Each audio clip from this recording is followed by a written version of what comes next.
I think one of the strangest parts about being alive is most people spend their entire life searching for something without ever being completely sure of what they're looking for. You can see it everywhere you go. You know, the guy working 80 hours a week, the girl who's constantly posting herself online, the person who's obsessed with just making money, the person jumping from relationship to relationship to relationship, the person moving to a new city hoping things will finally feel different, the person staying up at night wondering if they're just wasting their life, doom scrolling. Different stories, different goals, different dreams, but underneath all of them is the same feeling. A feeling that says, maybe what I'm looking for is just a little further ahead. And honestly, maybe you watching this have felt that too. Maybe you've told yourself, when I get more money, then I'll feel more secure with things. When I find the right person, then maybe I'll feel more complete as a human. When I lose this weight, then maybe I'll be more confident and maybe I'll be able to approach people more. When I move out, get the job, build the business, get the followers, achieve the goal, then my life will finally click. And then the searching will stop. But here's the strange thing.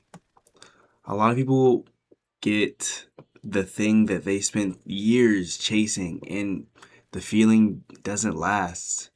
The excitement that they had for it, it fades. That achievement that they worked so hard to get to, it becomes normal. And then the goalpost moves again because in our lives, we're always going to be lacking something. And then it's just going to feel like, okay, on to the next thing, on to the next thing, on to the next thing. And I don't think people are addicted to success. I think people are addicted to hope. And hear me out. Hope that the next thing will finally make them feel whole. And that's why so many people will never slow down. Because slowing down means facing a lot of difficult questions. What if, what I'm looking for isn't where I've been looking? And I think modern life, makes this worse.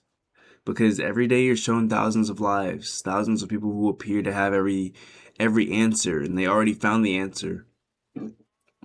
The perfect body, the perfect relationship, the perfect career, the perfect lifestyle. And when you see that enough times, you start feeling like everyone else received a map and somehow you just didn't get it. You missed it. But the older I get, the more I realize that, most people don't know exactly what they're doing. They just kind of go by the day.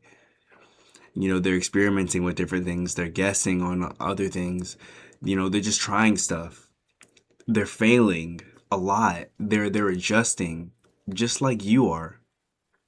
And the difference is some people are better at hiding it than others, truthfully. And maybe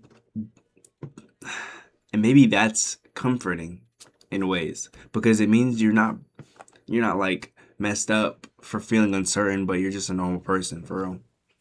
And the truth is, purpose isn't usually something that falls out of the sky.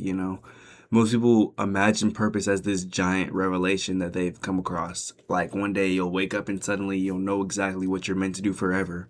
But to be honest, life rarely works like that.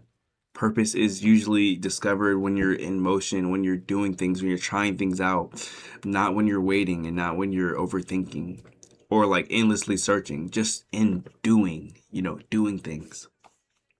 Think about it. Because how do you discover what kind of person you want to become? You try things. How do you discover what really fulfills you in your life? You experience different kinds of work and you understand what suits you and what you actually enjoy doing. How do you discover what matters? I just think that you live long enough to see what doesn't. Most people are continuously waiting for certainty before they start moving, but certainty usually comes after the movement, not before doing it. That's why so many people say that they're stuck, that uh, they're trying to think their way into a life that only can be lived. They want guarantees, but life doesn't hand those out. I think a lot of purpose comes from paying attention to what keeps calling you. What is something that keeps nagging you, keeps poking at you?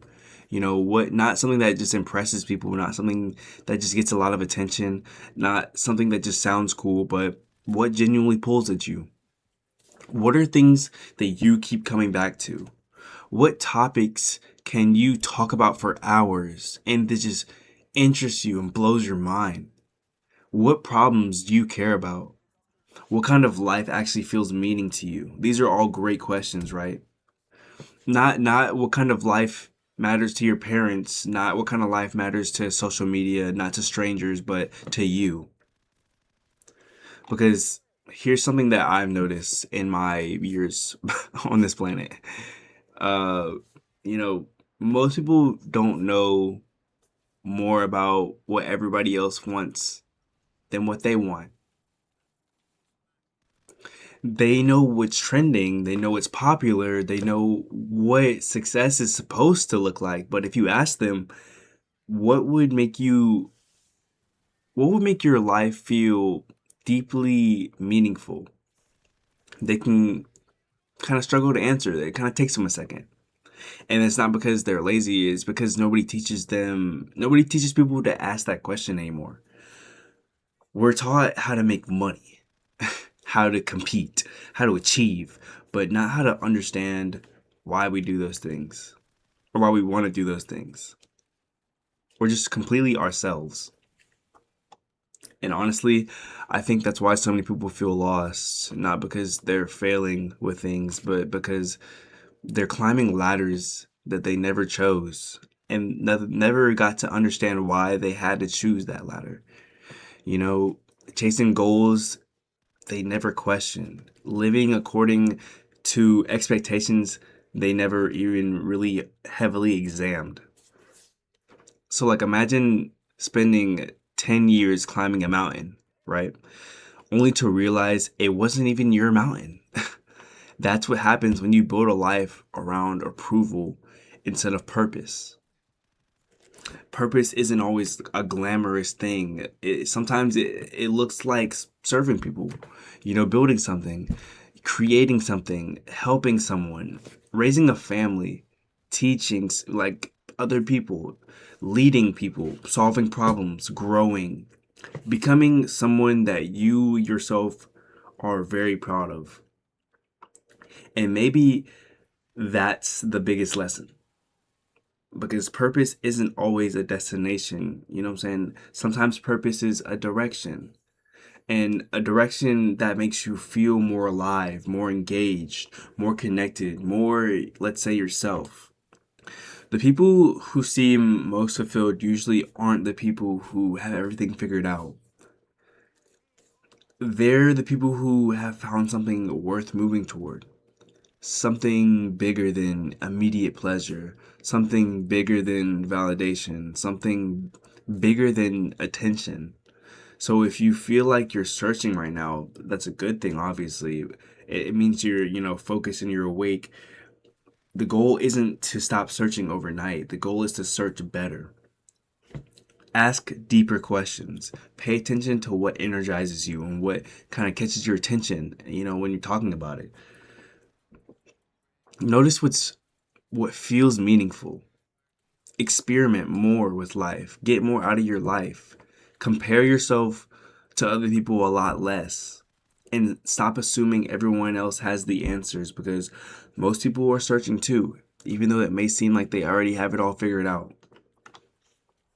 The difference between people who eventually find direction and people who stay lost forever isn't intelligence, but it's courage. The courage to explore, the courage to fail, the courage to change, the courage to become who they actually are instead of who everyone expects them to be. Because at the end of the day, everyone is searching for something. But the people who build meaningful lives eventually realize that they're not just searching for money or success or even status, you know, or followers or whatever you want to say. They're searching for a reason to wake up and be excited about tomorrow.